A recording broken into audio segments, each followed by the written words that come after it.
Hello, I'd like to welcome you to ELE-111, Internet of Things.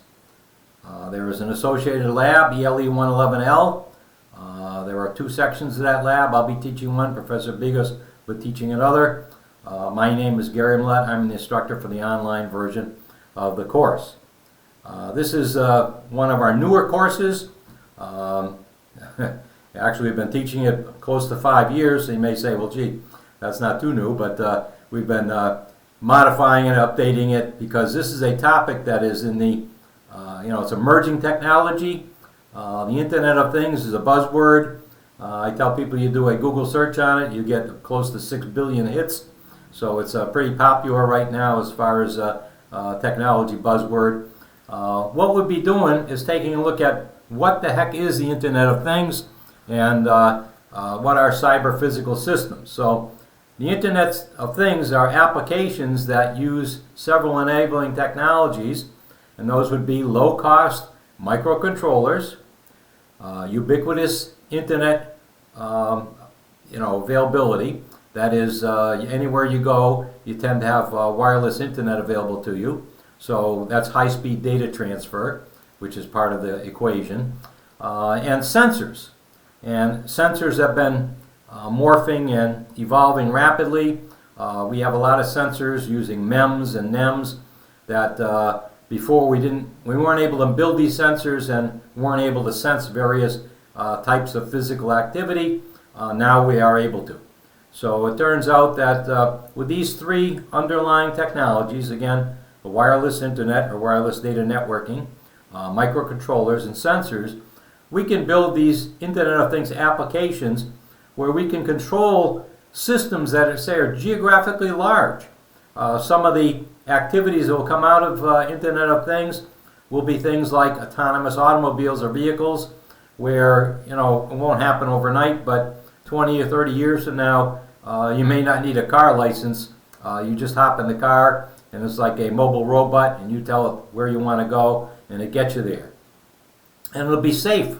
Right now, upwards of 35,000 people per year die in car accidents. That's in the United States. Upwards of 2 million people die across the world in car accidents. Here we are in the midst of COVID-19 in the fall of 2020, and we've had 190,000, I believe, as of when I'm making this video, die in the United States.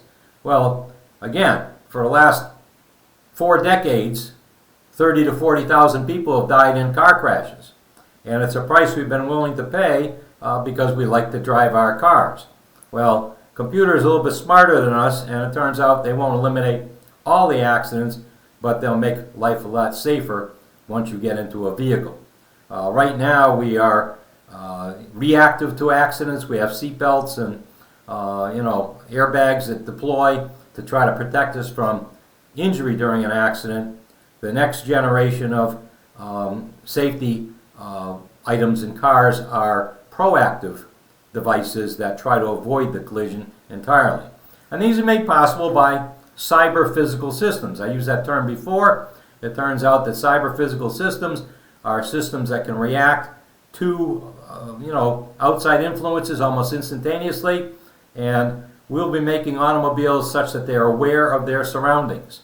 And if there's going to be an accident, they can sense an impending accident, and they simply use the laws of physics to figure that out. It turns out that we can try to avoid it or minimize problems that occur because of it, and that would be bodily injury, things of that nature. So this is kind of a survey course.